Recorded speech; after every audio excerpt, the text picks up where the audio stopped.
room fell completely still the moment her whisper reached his ear.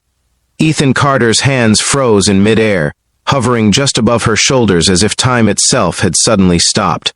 For a second he wondered if he had heard it wrong, if exhaustion or the long years of carrying life alone had begun playing tricks on his mind. But the quiet tremble in her breath told him the words were real, and those words soft, fragile, almost afraid, sent a shock through his heart that he wasn't prepared for.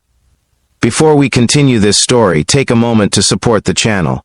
If you believe in kindness, second chances, and stories that remind us how deeply human hearts can change, please like this video, leave a comment, share it with someone who needs hope today, and subscribe for more heartfelt stories.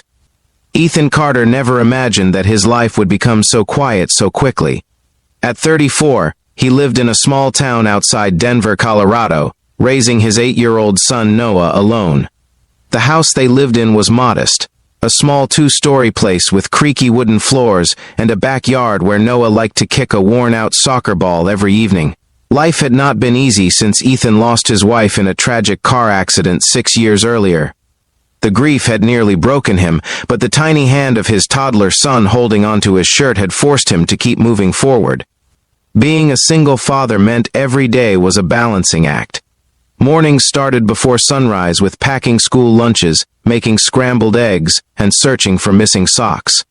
Evenings ended with homework help, bedtime stories, and quiet moments sitting alone on the couch once Noah had fallen asleep. Ethan rarely complained. He simply carried the weight silently, believing that responsibility was part of loving someone.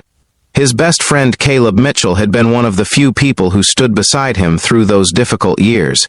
Caleb and Ethan had grown up together, played football in high school together, and built their adult lives in the same town. Caleb had always been the louder one, the kind of man who could turn any dull moment into laughter. But Caleb had a younger sister named Grace Mitchell, and she was nothing like him.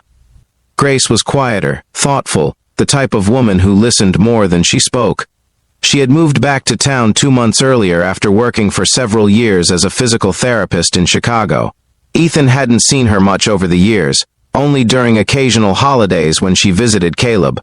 Back then she had seemed younger, distant, almost invisible compared to her energetic brother, but now things were different. Grace had matured into someone steady and compassionate.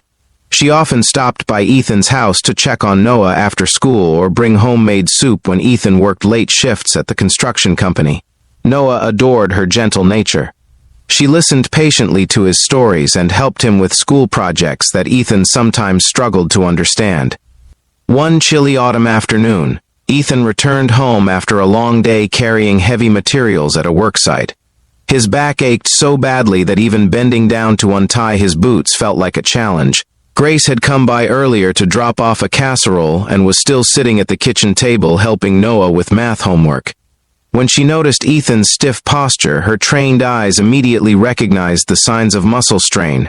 Years of working in physical therapy had given her an instinct for pain hidden behind forced smiles. She suggested that the tension in his shoulders and back could become worse if he ignored it. She explained that a simple muscle massage could help release the tightness before it turned into a serious injury.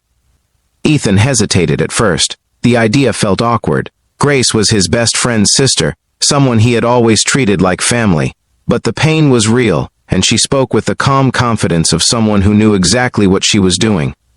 Eventually, he sat down in the living room chair while Noah ran upstairs to finish a drawing he had started. Grace stood behind Ethan and carefully began working her hands across the tight muscles near his shoulders. Her movements were slow and professional, the practiced rhythm of someone used to helping injured patients recover. At first, Ethan focused only on the relief spreading across his back. The tension that had built up during weeks of hard labor slowly melted under the pressure of her hands. Outside, the evening wind rustled the orange leaves in the yard while the fading sunlight filtered softly through the living room window. It was peaceful, quiet, almost healing, but then something shifted. Grace's hands slowed slightly, as if she was thinking about something heavy that had been sitting on her mind for a long time. Ethan didn't notice at first. His eyes were closed, enjoying the rare moment of physical relief. Then she leaned closer. Her voice was barely more than a whisper, fragile like glass. And that was the moment Ethan froze. Her words were not loud, not dramatic, but they carried years of emotion hidden beneath silence. She admitted that watching him raise Noah alone had changed the way she saw the world. She had seen his exhaustion, his patience, the way he sacrificed everything for his son. Those quiet acts of love had touched something deep inside her heart. She confessed that for years she had admired his strength from a distance, but never believed she had the right to say anything.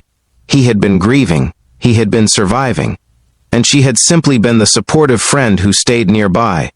But returning to town had made the truth impossible to ignore.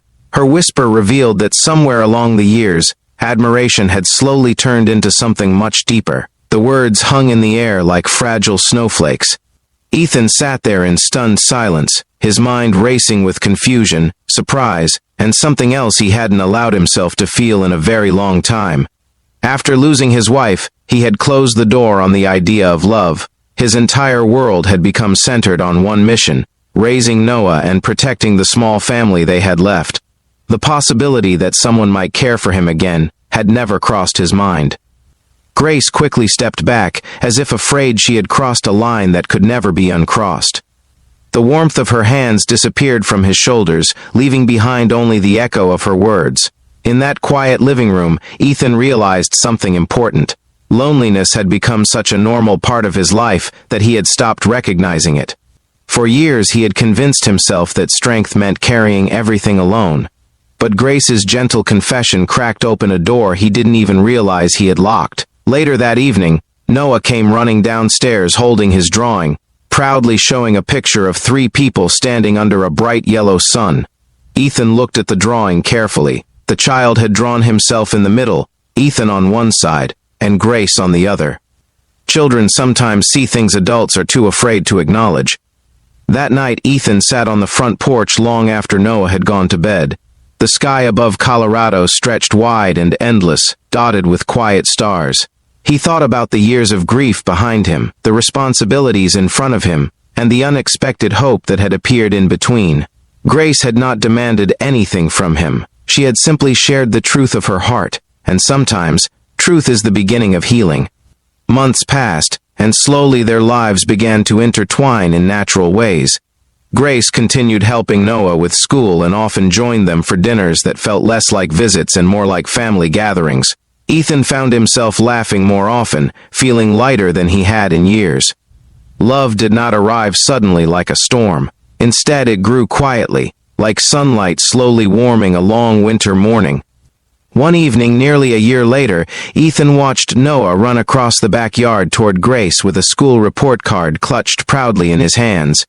She knelt down to celebrate his success with genuine excitement, her smile bright and sincere. In that moment, Ethan realized something powerful. Second chances do not erase the past. They honor it by proving that life can still move forward. If this story touched your heart, please take a moment to like the video, leave a comment, and share it with someone who believes in hope and second chances. And before this story ends, here's a special request. Comment below and tell us where you're watching from and whether you believe life sometimes brings love when we least expect it. Because sometimes all it takes is one quiet whisper,